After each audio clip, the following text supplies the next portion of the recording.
మన ప్రభు అయిన యేసుక్రీస్తు పరిశుద్ధ నామమున చేరిన సహోదరులందరికీ పేరు పేరున వందనములో తెలియజేయుచున్నాను.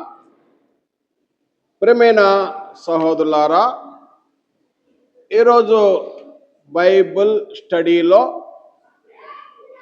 మనము ప్రార్థన చేసుకొని ఈ కార్యక్రమము ప్రారంభించుకుందాం. ప్రార్థన. స్తుతులకు పాత్రుడా, పరలోకమందున్న తండ్రి, మిమ్మల్ని స్తుతిస్తున్నాం. యేసుక్రీస్తు నామమును బట్టి మీ సన్నిధికి రాగలుగుచు మా యొక్క ప్రార్థనలు, విన్నపములు, విజ్ఞాపనలు, యాచనలు తెలియజేయుచున్నాం.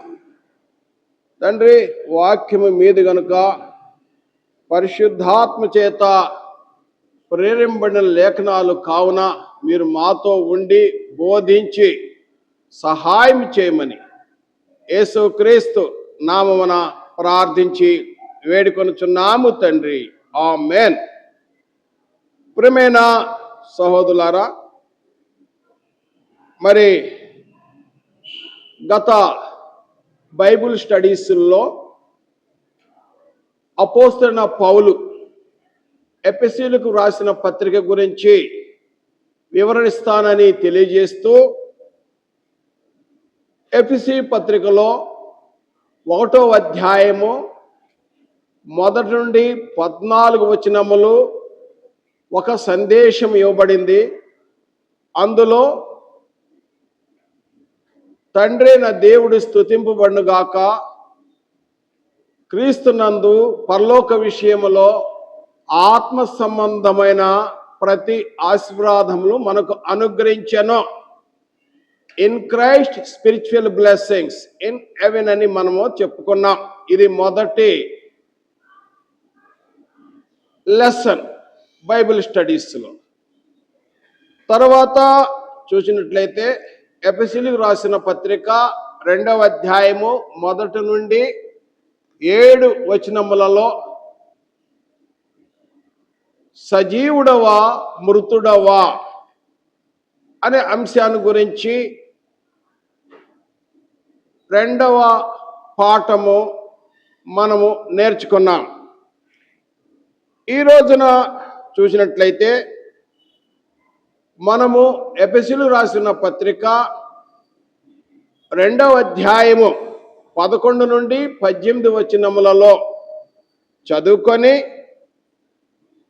అందులో ఉన్న అంశాన్ని మనం తెలుసుకొని వచనం అంటూ వచనము, పదము వెంబడి పదము తెలుసుకుంటూ ఆ లేఖన భాగములో ఉన్న సత్యాన్ని, తాత్పర్యాన్ని మనము గ్రహించదము. కాబట్టి ఈ సమయములో మరి లేఖన భాగము చదువుకుందాం. అపోస్తలుడైన పౌలు ఎఫెసీయులకు రాసిన పత్రిక 2వ అధ్యాయం 11వ వచనము నుండి 18వ వచనం వరకు చదువుతున్నాను. మీరును దయచేసి లేఖనములు గమనిస్తూ, గ్రహిస్తూ, పరిశోధిస్తూ శ్రద్ధగా నోట్ చేసుకోవాలని ప్రభునామమున మనవి చేయుచున్నాను. 2వ అధ్యాయం 11వ వచనం. కాబట్టి మునుపు శరీర విషయములో అన్యజనులయుండి శరీరమందు చేతితో చేయబడిన సున్నతి గలవారు అనబడిన వారి చేత సున్నతి లేని వారనబడిన మీరు ఆ కాలమందు ఇజ్రాయేలుతో సహపౌరులు కాక పరదేశులను, వాగ్దాన నిబంధనలు లేని పరజనులను, నిరీక్షణ లేని వారును, లోకమందు దేవుడు లేని వారై ఉండి క్రీస్తుకు దూరస్తులై ఉంటిరని మీరు జ్ఞాపకం చేసుకొనుడి. ఆయనను మునుపు దూరస్తులైన మీరు ఇప్పుడు క్రీస్తు యేసునందు క్రీస్తు రక్తం వలన సమీపస్తులై ఉన్నారు. ఆయన మన సమాధానమైండి మీకును మాకును ఉండిన ద్వేషమును అనగా విధిరూపకమైన ఆజ్ఞగల ధర్మశాస్త్రమును తన శరీరమందు కొట్టివేయుట చేత మధ్య గోడను పడగొట్టి మన ఉభయులను ఏకము చేసెను.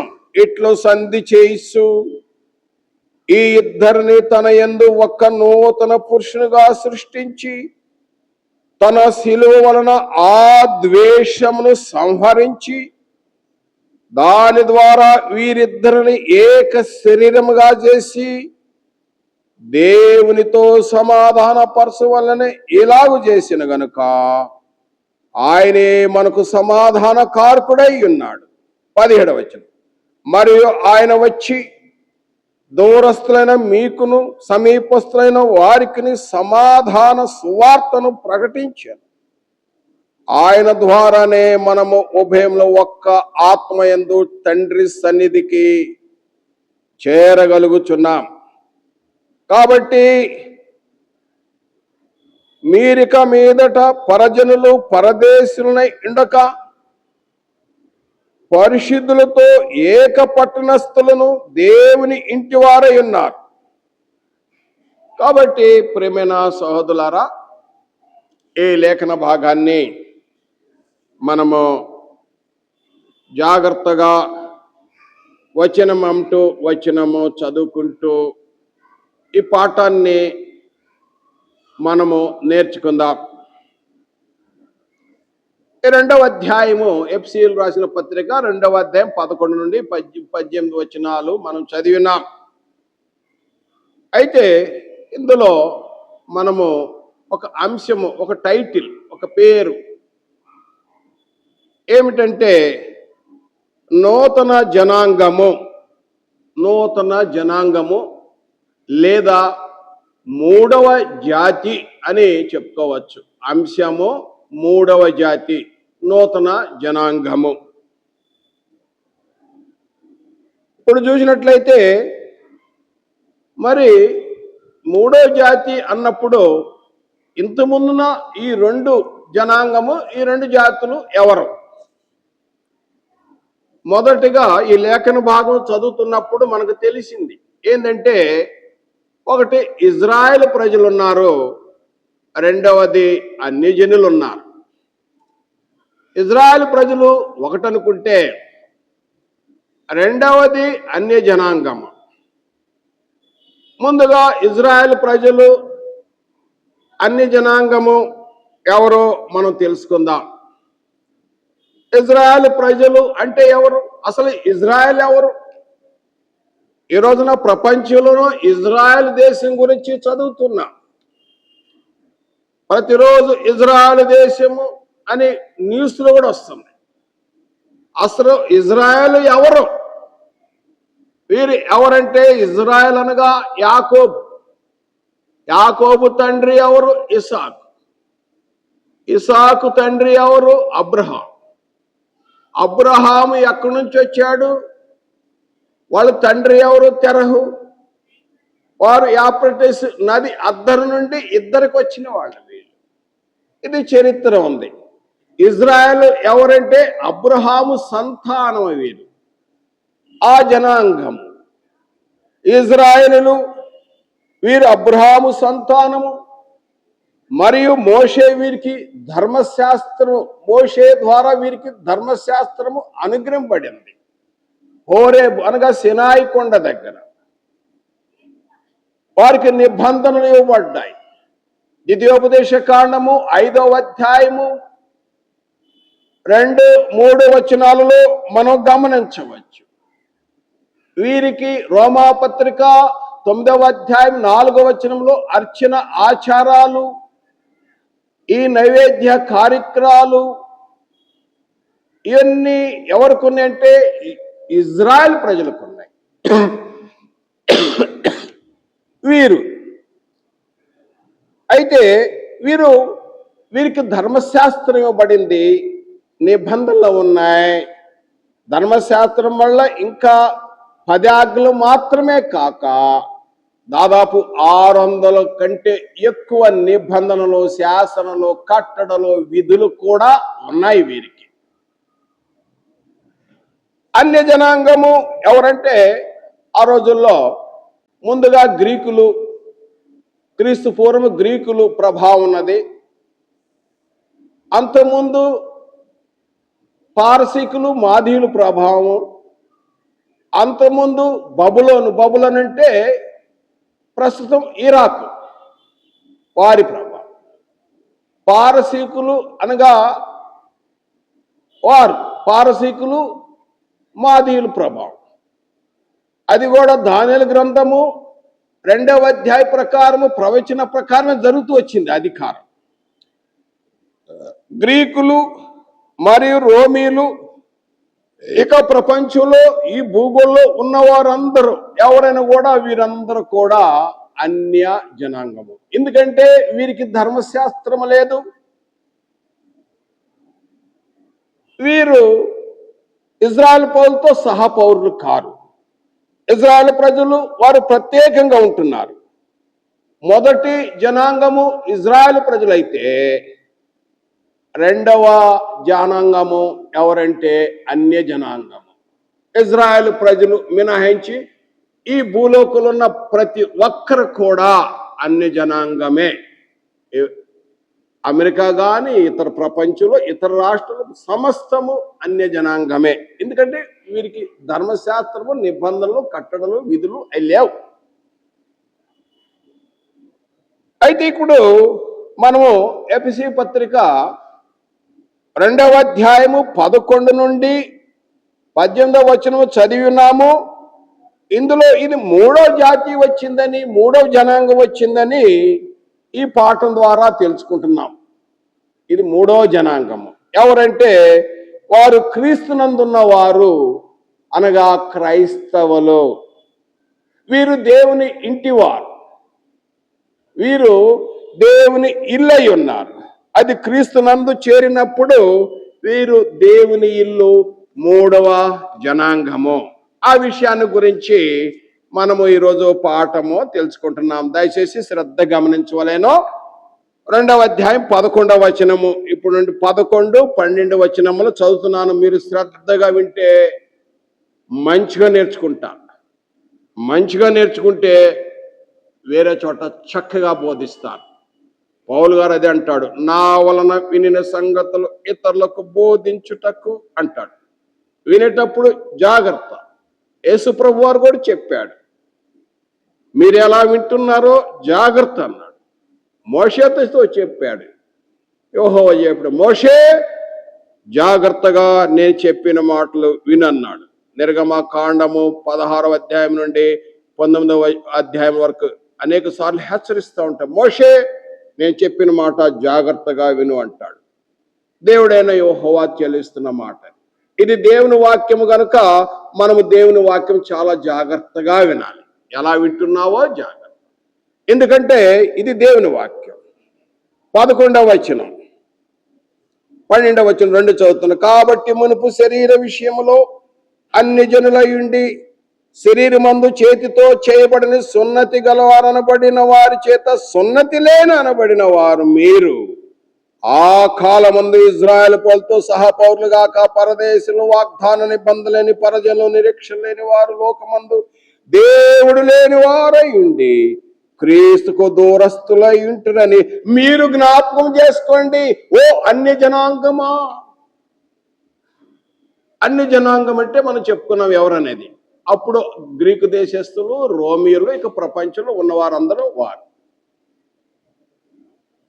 వారు సంగతి ఎలా ఉందంటే, వారు సంగతి ఇక్కడ మనం చదివినట్టుగా అన్య జనాంగము శరీర విషయంలో సున్నతి లేనివారు. వీరికి సున్నతి కార్యక్రమం లేదు ఒకటి. రెండవది, వీరు అన్యులు, ఇజ్రాయెల్ ప్రజలతో సహపౌరులు కారు. మూడవది, వీరు పరజనులు. నాలుగవది, వీరికి వాగ్దాన నిబంధనలు లేవు. ఐదవది, నిరీక్షణ లేనివారు వీరు. ఆరోది, లోకమందు దేవుడు లేనివారుగా ఉన్నారు. దేవుని ఎరగని వారుగా కూడా ఉన్నారు. తర్వాత 7వదిగా చూసినట్లయితే క్రీస్తుకు దూరస్తులై ఉన్నారు. పౌలు గారు పరిశుద్ధాత్మ చేత ప్రేరేపబడి ఈ మాటలు చెప్తున్నాడు. కాబట్టి ఇలాంటి స్థితిలో ఎఫ్సి పత్రిక 2వ అధ్యాయం 11, 12 వచనాల్లో విషయాన్ని నేను జ్ఞాపకం చేస్తున్నాను. కాబట్టి అన్య జనాంగమా, ఈ విషయాన్ని మీరు క్రీస్తుకు దూరస్తులై ఉన్నారు, ఈ విషయాన్ని మీరు జ్ఞాపకం చేసుకోండి, మీ స్థితి ఏంటో జ్ఞాపకం చేసుకోండి అంటున్నాడు. వాస్తవానికి ఇజ్రాయెల్ ప్రజలకి ఏంటి పరిస్థితి? ఇజ్రాయెల్ ప్రజలకి సున్నతి కార్యక్రమం ఉన్నది. వాస్తవానికి ధర్మశాస్త్రం రాకముందే అబ్రహాము దగ్గర నుండి సున్నతి కార్యక్రమం నిబంధన దేవుడు అబ్రహాంతో చేశాడు. సున్నతి అంటే 8 దినములో పసి బాలునికి గోప్యాంగ చర్మాన చివరి భాగాన, ఆ భాగాన పసి బాబుకు, పసి పిల్లవాడుకు మేల్ ఆ గోప్యాంగ చర్మాన్ని, ఆ యొక్క భాగాన్ని అది సున్నతి కార్యక్రమం చేస్తారు. పౌలు గారు అంటాడు ఫిలిప్పీ పత్రిక 3వ అధ్యాయము 5వ వచనంలో, 8వ దినాన నేను సున్నతి పొందిన వాడునై ఇజ్రాయెల్ వంశును, హెబ్రీయుడును మరియు ధర్మశాస్త్ర విషయంలో ఎంతో నిష్ఠగా ఉన్నాను, పరిసయ్యుడును అంటాడు పౌలు గారు. ఇజ్రాయెల్ ప్రజలు అది వాటి సున్నతి ఉన్నది. 2వది వారికి నిబంధనలు ఉన్నాయి. 3వది వారికి ధర్మశాస్త్రం ఉన్నది. వారిలో ఎలాంటి, ఇజ్రాయెల్ ప్రజల్లో ఎలాంటి భావన ఉందంటే, మేము అబ్రాహాము సంతానం, మేము వాగ్దాన వారసులము, మాకు మోషే ధర్మశాస్త్రం ఇచ్చాడు సినాయి పర్వతం దగ్గర, మాకు వాగ్దానాలు ఉన్నాయి అనే ధైర్యం వారికి ఉంది. తర్వాత మళ్ళా మీరైతే అన్ని జనాంగమా, మీరైతే మాకు దూరస్తులు. ఒక విధంగా చెప్పాలంటే మీరు మాకు అంటరాని వారు అనే ఆలోచన ఉన్నది. ఎలా ఉందో నేను తెలియజేస్తాను. ఎందుకంటే యేసు ప్రభు వారు సమరయ స్త్రీ దగ్గరికి వచ్చాడు. యోహాను సువార్త 4వ అధ్యాయములో 4వ అధ్యాయము 9వ వచనంలో చూసినట్టయితే అక్కడ సమరయ స్త్రీ అంటుంది. సమరయ స్త్రీ అంటే అన్య జనాంగం, అంటే మిక్స్డ్ బ్లడ్, అంటే ఇజ్రాయెల్ ప్రజల నుండి అన్ని జనుల వాళ్ళు పెళ్లి చేసుకున్నప్పుడు ఆ వచ్చిన ఆ మిశ్రమ సంతానము సమరయులు. సమరి అనే ప్రాంతం వచ్చి సమరయ ప్రాంతం వచ్చి, కాబట్టి వారు సమరయులు నార్త్ ప్రాంతంలో, ఇజ్రాయెల్ దేశంలో నార్త్ ప్రాంతం, గలిలియా ప్రాంతాల్లో, ఆ ప్రాంతాల్లో ఉంటారు. యేసు ప్రభు వారు యాకోబు బావి దగ్గర కలిసినప్పుడు సమరయ స్త్రీ నీళ్ళు అడిగాడు. నీళ్ళు ఆయన దాహం అంటే అప్పుడు, అయ్యా మీరు మీరు మీరు ఇజ్రాయెల్, మీరు యూదులు, మేము అన్యజనాలు, మీరు మాతో సాంగత్యం ఏంటి? మీకు మాకు సాంగత్యం లేదే. మీరు యెరూషలేములో ఆరాధిస్తారు, మేము అదిగో ఆ గెరాజిం కొండ ఉంది కదా, మమ్మల్ని నెహెమియా టైంలో ఇజ్రాయేలు మమ్మల్ని బయటికి పంచలేదు కదా, అదిగో అక్కడ మేము గెరాజిం ఆ కొండ మీద ఆరాధిస్తాం, మాకు మీకు సాంగత్యం లేదు కదా అని అడుగుతుంది. తర్వాత చూసినట్టయితే అపోస్తుల కార్యములో దయచేసి గమనించండి. ఎందుకంటే యూదులు అన్ని జనుల మధ్య ఉన్న ఎంత వ్యత్యాసము, ఎంత యొక్క భేదం ఉన్నదో, ఇజ్రాయెల్ ప్రజలు అన్ని జనాంగాన్ని ఎంత తక్కువ చూపు చూస్తున్నారో, అంటరాని వారుగా చూస్తున్నారో చూడవచ్చు మనం.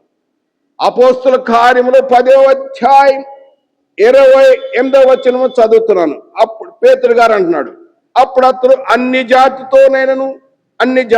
జాతితోనైనా సహవాసం చేయటకైనను అట్టి వారిని ముట్టుకొనుటైనను యూదునికి ధర్మం కాదని మీకు తెలియను.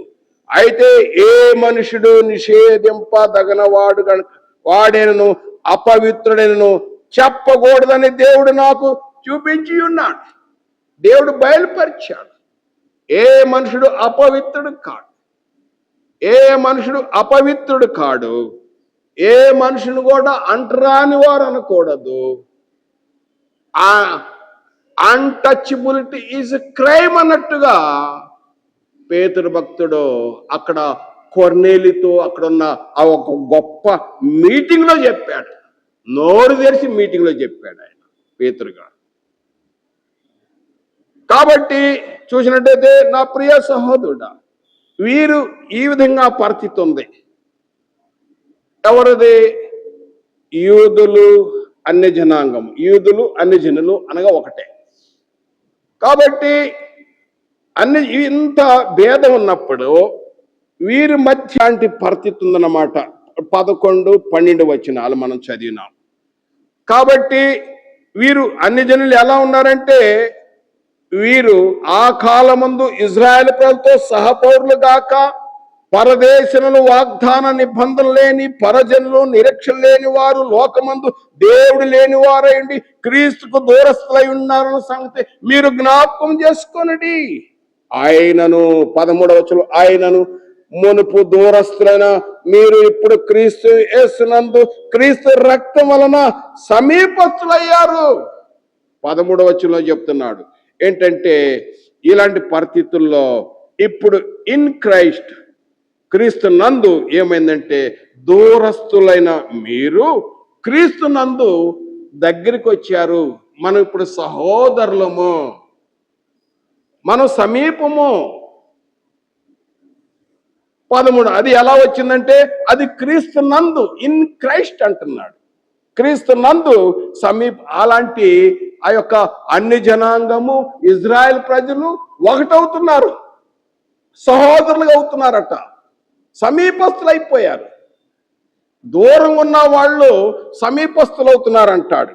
తర్వాత 14వ వచనం ఏ విధంగా అంటే, క్రీస్తు రక్తం వలన సమీపస్తులై ఉన్నారు. ఏ విధంగా అయ్యారంటే, ఇప్పుడు క్రీస్తు యేసునందు క్రీస్తు రక్తం వలన సమీపం. అంటే క్రీస్తు మరణ సమాధి పునరుత్థానం శిలువ రక్తం వలన, ఆ రక్తంలో కడగబడటం వలన ఇందులో ఇక భేదమేమి లేదు. ఇందులో యూదుడని లేదు, గ్రీకు దేశస్థు లేదు, స్త్రీ అని లేదు, పురుషుడు లేదు, దాసుడు లేదు, స్వతంత్రుడు లేదు. గల్తీ పత్రిక 3వ అధ్యాయం 26, 27 వచనములోను, కొరింథీ రాసిన మొదటి పత్రిక 12, 13లో ఇందులో ఇక ఏ భేదము లేదు. అన్ని జనాంగము, ఇజ్రాయెల్ ప్రజలు సమీపస్తులు అవుతున్నారు అని తెలియజేస్తూ, తర్వాత 14వ వచనం, ఆయన మనకు సమాధానమై ఉండి మీకును మాకును ఉండిన ద్వేషము అనగా విధిరూపం గల ఆజ్ఞ గల ధర్మశాస్త్రము తన శరీరమందు కొట్టివేటి చేత మధ్య గోడను పడగొట్టి మన ఉభయులను ఏకము చేశాను. ఒకటైపోయాం. ఏ విధంగా అంటే, దయచేసి మరలా గమనించండి, ఆయన క్రీస్తే మనకు సమాధానమై ఉండి మీకును మాకు నుండిన ఒక ద్వేషం ఉంది. ఒక పక్కనేమో, ఆ ప్రక్కనేమో ఇజ్రాయెల్ ప్రజలు ఉన్నారు, ఈ ప్రక్కనేమో అన్య జనాంగం ఉన్నారు. వీరి మధ్య విధి రూపము గల ఆజ్ఞ గల ఈ ద్వేషం అంటే, ఈ మధ్య ఉన్నది ధర్మశాస్త్రము. ధర్మశాస్త్రము వారికి అడ్డు గోడగా ఉన్నది అంటున్నాడు. తర్వాత జ్ఞాపకం చేస్తున్నాడు, చూడండి, ధర్మశాస్త్రము తన శరీరం కొట్టివేట చేత మధ్య గోడను పడగొట్టి మనము ఉభయులను ఏకము చేసెను. అన్ని జనాంగానికి మరియు ఇజ్రాయెల్ ప్రజలకు మధ్య అడ్డు గోడ, అసలు కలిసే ప్రసక్తే లేదు. వీళ్ళింటికి వాళ్ళు వెళ్ళరు, వాళ్ళు అసలు రానియరు, అన్ని జనాంగాన్ని ఇళ్ళకి రానియరు. అసలు యూదులు కూడా ఆ సమరయ గ్రామం వెళ్ళాలంటే ఆ పక్కకి వెళ్తారు, ఆ ఊరికి బయట ఉంటుంది. కానీ యేసు ప్రభు ఆత్మను రక్షించడానికి వచ్చాడు, వెతికి రక్షించడానికి వచ్చాడు. కాబట్టి ఆ యాకోబు దగ్గర, బావి దగ్గర ఆ సమరయ స్త్రీని కలుసుకొని సంభాషణలో ఈ విషయం తెలియజేశాడు. కనుక నా ప్రియ సహోదరుడు గమనించాలి, ఏమిటంటే ఇజ్రాయెల్ ప్రజలకు అన్ని జనులకు మధ్య అడ్డుగోడ ఏముందంటే ధర్మశాస్త్రము. ఈ ధర్మశాస్త్రం ఉండటం వల్ల వీరిని అన్ని జనులు ద్వేషిస్తున్నారు, దూరంగా ఉంచుతున్నారు, దూరం దూరం దూరం దూరం అన్నట్టుగా ఉంచేస్తున్నారు అన్ని జనాంగాన్ని. అలాంటి పరిస్థితి. ఆ పలాంటి రీతిలో ఏమైందంటే ఆయన మనకు సమాధానమై ఉండి మీకును మాకును ఉండిన ద్వేషమును విధి రూపం గల ఆజ్ఞ ధర్మశాస్త్రము తన శరీరం నందు కొట్టి చేత మధ్యగోడను పడగొట్టి ఉభయని ఏకం చేసెను. ఇట్లా సంధి చేయుచు ఇద్దరిని తన యందు ఒక నూతన పురుషునిగా సృష్టించి 16వ వచనం ఆ శిలువ వలన ఆ ద్వేషము సంహరించి ఆయన ద్వారా వీరిద్దరిని ఏకము చేసి దేవునితో సమాధానపరచువల్ల గనుక ఆయనను మనకు సమాధాన కారకుడై ఉన్నాడు. ప్రిన్స్ ఆఫ్ పీస్, సమాధానకర్త అయి ఉన్నాడు యేసుక్రీస్తు. చూడండి, ఒక్కసారి గమనించండి. యేసుక్రీస్తు రక్తం వలన, ఆయన మరణ సమాధి పునరుత్థానం వలన ఈ మధ్య గోడ ఉంది కదా, ఈ మధ్య గోడను పడగొట్టేశాడు. అసలు ఈ మధ్య గోడ పడిద్ది అనుకోవటానికి అవకాశం లేదు. ఎప్పుడు స్థిరంగా ఉంటుంది అనుకున్నారు ఈ మధ్య గోడ. ఆ గోడను సదును చేసేసాడు యేసుక్రీస్తు మరణ సమాధి పునరుద్ధానం ద్వారా. ఏ విధంగా అంటే క్రీస్తు మరణ సమాధి పునరుద్ధానం వలన ఏమైందంటే 14వ వచనములో ఏ విధంగా అంటే క్రీస్తునందు ధర్మశాస్త్రము కొట్టివేయబడినదే. ఇంకా చాలా మంది అదే ముసుగులో ఉన్నారు. ఇంకా కొట్టివేయబడలేదు. కొట్టాడు బైబిల్ నుండి ఆ యొక్క తీసివేయట్లేదు. పాత నిబంధన చాలా శ్రేష్టమైన గ్రంథం.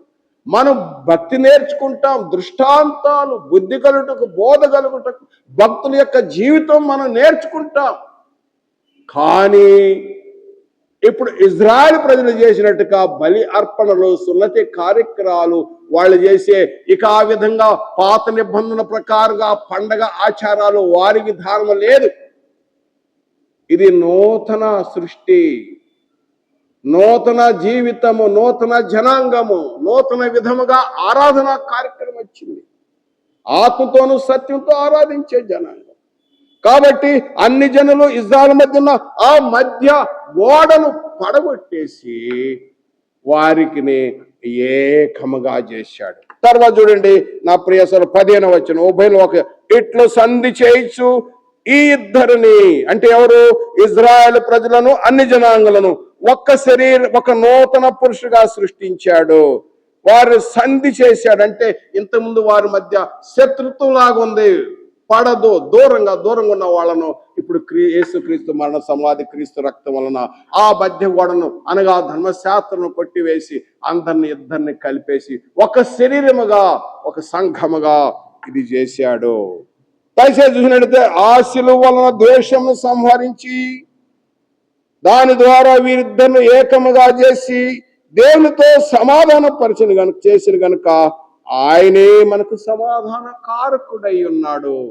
వాస్తవానికి యేసు ప్రభువారు పుట్టినప్పుడు మనము అందరూ తెలుసు, క్రైస్తవ సమాజానికి అందరూ తెలుసు ఏంటంటే క్రిస్టమస్ చేస్తారు. అప్పుడు ఈ వచనం ఎక్కువ చదువుతారు. ఏంటంటే యెషయా గ్రంథము 9వ అధ్యాయం 6వ వచనం, ఏలైనగా మనకు శిశువు పుట్టెను, మనకు కుమారుడు అనుగ్రహాన్ని భుజల మీద రాజ్య భారమున్నది, ఆశ్చర్యకాడు, ఆలోచన బలవంతుని దేవుడు, తర్వాత నిత్యుడొక తండ్రి, సమాధానకర్త అయిన అధిపతి అని పేరు పెట్టబడును. మరి యేసు ప్రభు వారు పుట్టినప్పుడు సమాధానం ఉన్నదా?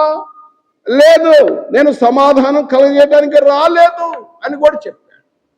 యేసు ప్రభు వారు పుట్టినప్పుడు ఆ 2 సంవత్సరాల టైంలో వాళ్ళకి ఎప్పుడు ఆ తేదీ తెలియదు కనుక అప్పుడున్న జ్ఞానం తెలియలేదు, అక్కడ హేరోదు తెలియలేదు, ఎవరికి ఎప్పుడు జన్మించాడు తెలియదు. కానీ వచ్చేసాడు. సాతాను ప్రేరేపించింది హేరోదుని.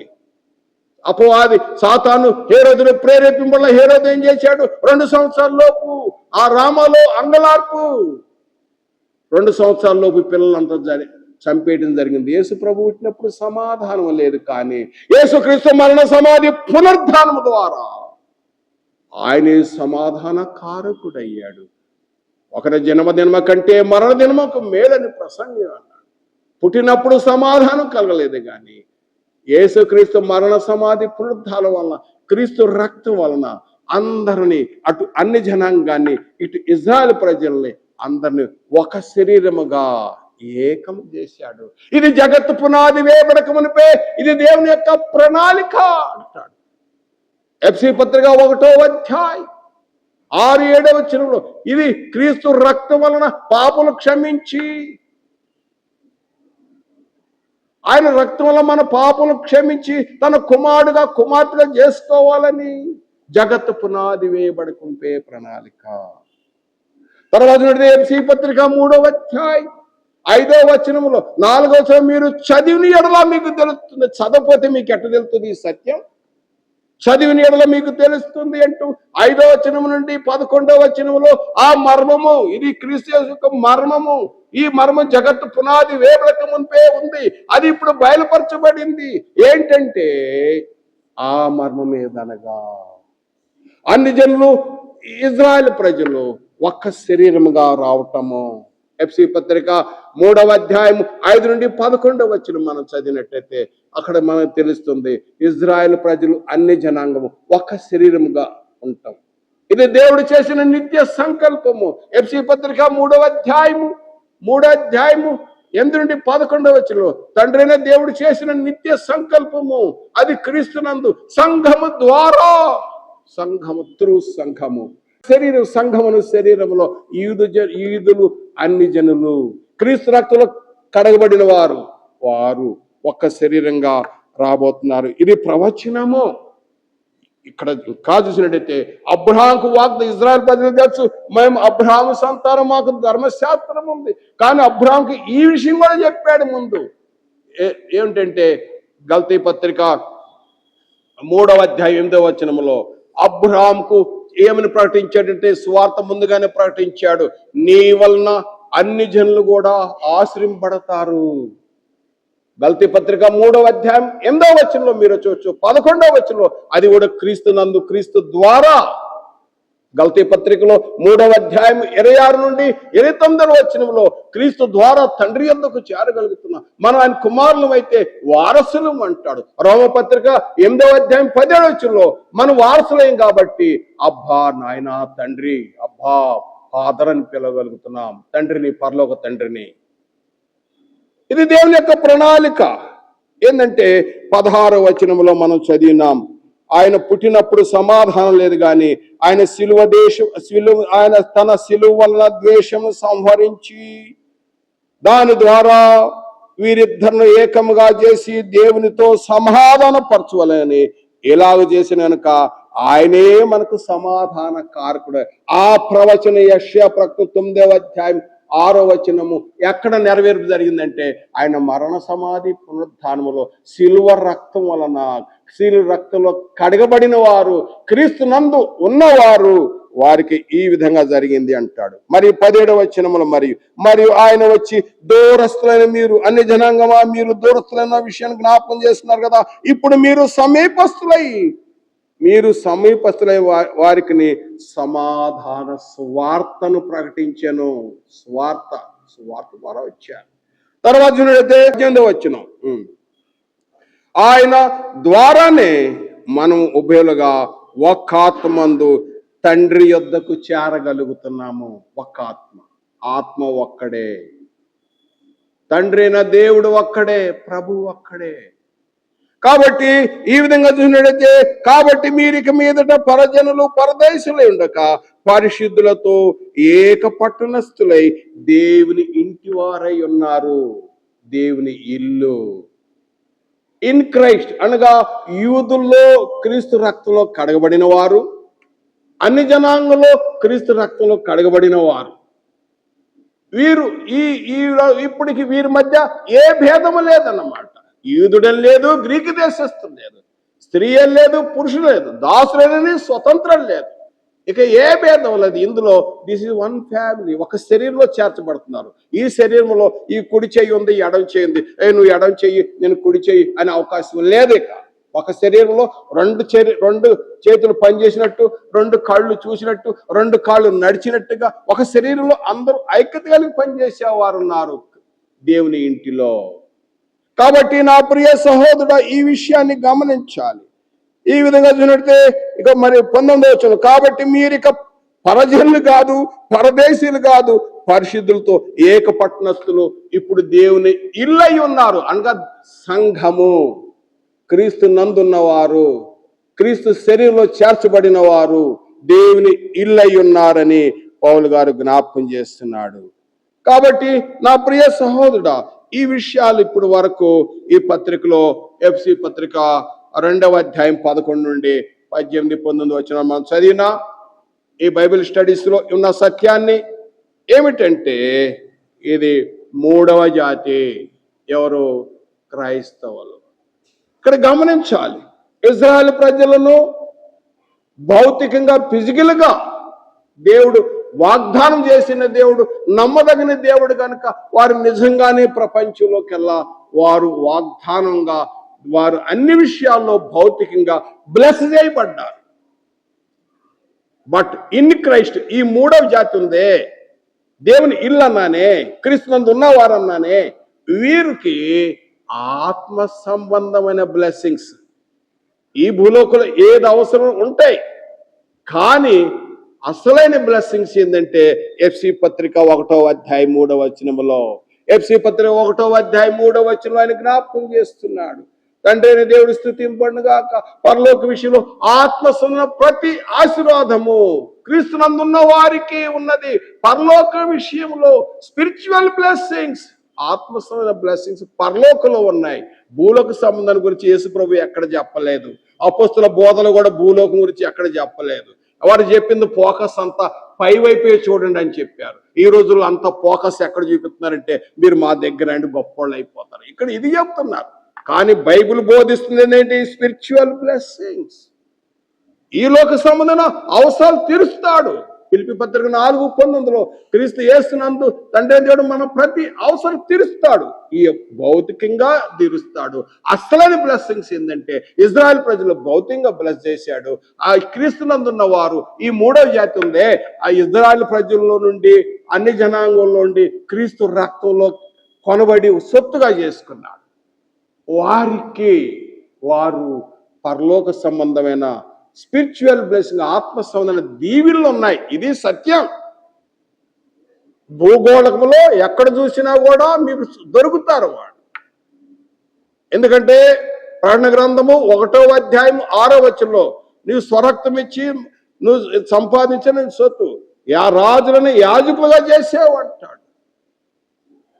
ప్రకటన గ్రంథము 5వ అధ్యాయము 9-10 వచనాలలో 9-10 వచనాల్లో చూసినట్టయితే, నా ప్రియ సహోదరుడా, 9-10 వచనాల్లో చూసినట్టయితే అక్కడ ఆయా వంశులను, ఆయా జాతులను, ఆయా ప్రజల్లో నుండి వచ్చిన వారు నీ స్వరక్తమితి సంపాదించే జనాంగము.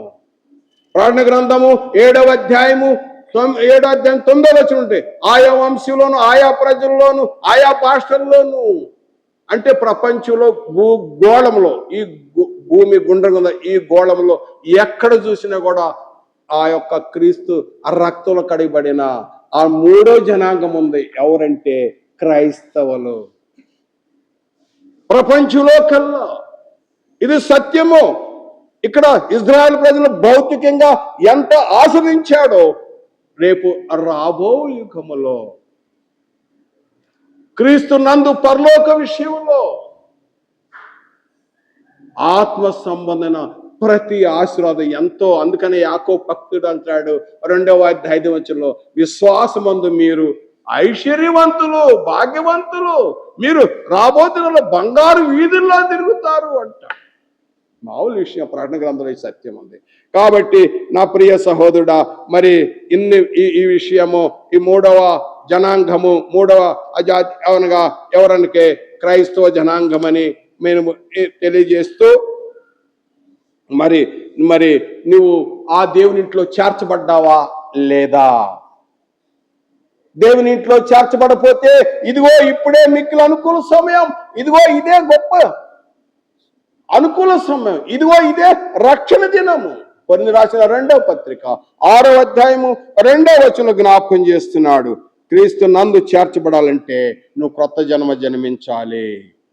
క్రొత్త జన్మ జన్మించాలి. రోమా పత్రిక 6వ అధ్యాయం 3 నుండి 6వ వచనం చూసినట్లయితే, గల్తీ పత్రిక 3వ అధ్యాయం 26 నుండి 27వ వచనంలో, క్రీస్తు యేసులోనికి బాప్తిసం పొందినప్పుడు, ఆయన మరణంలోనికి క్రీస్తులోనికి బాప్తిసం ఉన్నప్పుడు, ఆయన ధరించుకున్నప్పుడు, ఎప్పుడైతే క్రీస్తును ధరించుకుంటున్నావో అప్పుడే శరీరం దాని ఇచ్చులతో దురాశలతో సిలువ వేయబడుతున్నాం. సిలువేయబడి ఇక ఇక ఇక లోక సంబంధం కావు, ప్రత్యేక జనాంగము. ఇది ప్రత్యేక జనాంగము. ఈ ప్రత్యేక జనాంగం ఇది 3వ జాతి. ఈ లోకంతో సంబంధం యేసుప్రభువు వారు చెప్పాడు 17వ అధ్యాయము 13, 14 వచనం, నేను లోక సంబంధిని కానట్టు మీరు లోక సంబంధులు కారు అని చెప్పాడు. మనం ఇక లోక సంబంధంతో లోకంలో ఉంటాం, కానీ మనం లోక సంబంధులు కానట్టుగా, లోక సంబంధం కావుగా ప్రత్యేకంగా జీవించాలి. పౌలు గారు అంటాడు, సరే నేను క్రీస్తుతో కూడా సిలువేయబడినాను, ఇక జీవించేవాడు నేను కాదు క్రీస్తునా ఎందుకు చూస్తున్నాడు. పేతురు భక్తుడు అంటాడు, పేతురు రాసిన మొదటి పత్రిక 2వ అధ్యాయం 24 వచనంలో, ఇక నేను క్రీస్తు కొరకు జీవిస్తాను. కాబట్టి అదేవిధంగా కొరింథీ రాసిన 2వ పత్రిక 5వ అధ్యాయం 15 వచనంలో కూడా చూడొచ్చు, ఇక నీతివై జీవించాలి. ఇది జరగాల్సిన కార్యక్రమం. కాబట్టి ఇది దేవుని యొక్క ప్రణాళికలో ఉన్నది. మరి నువ్వు క్రీస్తునందు చేరినావా లేదా ఒకసారి ఆలోచుకో. ఆ ఇల్లు ఇప్పటికీ, ఆ దేవుని ఇల్లు ఇప్పటికీ కట్టబడుచు ఉన్నది. ఆ ఇంటికి పై కప్పు లేదు, దేవుని ఇంటికి కప్పు లేదు. ఎందుకంటే ఎఫ్సి పత్రికలో 2వ అధ్యాయము 22వ వచనములో, ఆయనలో మీరు కూడా ఆత్మ మూలంగా దేవునికి నివాసమై ఉండుటకు కట్టబడుచున్నారు. ఇప్పుడు మనం క్రీస్తులో చేర్చబడి ఇంట్లో చేరాం. ఇంకా నువ్వు దేవుని ఇంట్లో చేర్చబడలేదా? ఇదిగో ఇప్పుడే మిక్కిలి అనుకూల సమయం. ఇదిగో ఇదే రక్షణ దినము. ఇంత గొప్ప రక్షణ నిర్లక్ష్యం చేసిన ఎలాగ తప్పించుకోండు? ఈ ఇంట్లో అంటే బిల్డింగ్ కాదు, ఇల్లు. ఇది ఆత్మ సంబంధమైన ఇల్లు. ఈ ఇల్లు ఆ సజీవమైన రాళ్లగా ఆత్మ సంబంధం మందిరంగా కట్టబడటానికి ఇదే అనుకూల సమయం. నువ్వు ఒక స్టోన్ గా, ఆ లివింగ్ స్టోన్ గా, జీవం గల స్టోన్ గా, రాయిగా. ఎందుకంటే యేసుక్రీస్తే కార్నర్ స్టోన్, ముఖ్యమైన మూల రాయి ఉండగా ఆ ఇంటిలో మనం కూడా అపోస్తులు చేసిన పనిలో, అది కూడా మనం కూడా ఆ ఇంటిలో కట్టబడుచు, ఆ ఇల్లు కట్టబడే ఇల్లు ఇంకా కట్టబడుతూ ఇంకా అవకాశం ఉంది అంటున్నాడు. ఆ ఇంటిలో నువ్వు చేర్చబడ్డావా లేదా? బయట ఉన్నావా? ఇంకా బయట ఉన్నావా? ఒకసారి ఆలోచన చేసుకో. దేవుని ఇంట్లో ఉన్నావా, దేవుని బయట ఉన్నావో? ఇది ఒక పరీక్ష. ఈ వాక్యమని చూసారా? మొట్టమొదట ఇప్పుడు ఇన్న పాఠంలో ఒకటి, ఇజ్రాయెల్ ప్రజలు దేవుడు భౌతికంగా బ్లెస్ చేశాడు వాగ్దాన ప్రకారంగా, ఇది సత్యము. తర్వాత అన్ని జనాంగము, వీరు అన్ని జనాంగం ఉన్నారు. యూదుల నుండి, అన్ని జనాంగుల నుండి క్రీస్తు రక్తంలో కడగబడిన వారు చేరిన వారు 3వ జనాంగము, క్రైస్తవ జనాంగము. ఇది దేవుని ఇల్లు. ఇది ఇందులో ఉన్న వారికి క్రీస్తునందు పరలోక విషయంలో అన్ని బ్లెస్సింగ్సే. ఎన్ని బ్లెస్సింగ్స్ ఉన్నాయో! ఈ లోకంలో ధనవంతులు బంగారం ధరించుకోవచ్చు, ఆ సిమెంట్ రోడ్లో ప్రయాణం చేయొచ్చు, కార్పెట్ల మీద తిరగవచ్చు. కానీ ఈ 3వ జాతి క్రైస్తవులు ఎక్కడ తిరుగుతారు తెలుసా? బంగారు వీధుల్లో తిరిగే వాళ్ళు ఎవరు లేరు. అలంకారంగా చెప్పబడింది. అంత గొప్ప భాగ్యం, ఎంత గొప్ప భాగ్యమో! తర్వాత పౌలు గారు ఇక్కడ అంటాడు గల్తీ పత్రికలో 4వ అధ్యాయం 7 నుండి 9 వచనాల్లో, మీరు పరజనులు, మీరు దాసులు. ఇప్పుడు అది ఆ పరిస్థితి కాదు. ఇది వరకు మీరు దేవుని ఎరగని వారుగా ఉన్నారు, ఇప్పుడు దేవుని చేత ఎరిగి ఉన్నారు. క్రీస్తునందు దేవుడు మిమ్మల్ని ఎరిగి ఉన్నాడు అంటాడు. పేతురు భక్తుడు అంటాడు పేతురు రాసిన మొదటి పత్రికలో 2వ అధ్యాయములో 10వ వచనంలో అంటాడు. 10వ వచనంలో ఏమిటంటే, ఒకప్పుడు మీరు ప్రజగా ఉండక ఇప్పుడు దేవుని ప్రజలయ్యారు. ఒకప్పుడు మీరు కనికరింపడక ఇప్పుడు కనికరింపడ్డారు. అది క్రీస్తునందు చేరి ఉన్నారు. అంత మాత్రమే కాదు. పేతురు రాసిన మొదటి పత్రిక 2వ అధ్యాయం 9వ వచనంలో చాలా గొప్ప పదం, బాగా నచ్చింది ఈ పదం. మీరు చీకట్లో ఉండే ఆశ్చర్యకరం తన వెలుగులోకి పిలిచిన వారి గుణాతిశయమును ప్రచురం చేయు నిమిత్తము ఏర్పరచబడినము పరిశుద్ధ జనము, దేవుని సొత్తు, ఆ రాజులైన యాజక సమూహము, యు ఆర్ రాయల్ ప్రీస్ట్హుడ్ అన్నాడు. కాబట్టి ఒక పాట ఉంది, ఇప్పుడు పాట పాడుకుందాం. ఏంటంటే, ఆ రాజులైన యాజక సమూహం, రాజులైన యాజక సమూహముగా ఏర్పరచబడిన వంశమై పరిశుద్ధ జనమైన సొత్తైన ప్రజగా మమ్మను చేసితివే. రాజులైన యాజక సమూహముగా ఏర్పరచబడిన వంశమై పరిశుద్ధ జనమైన సొత్తైన ప్రజగా మమ్మును చేసితివే. ఆరాధనా ఆరాధనా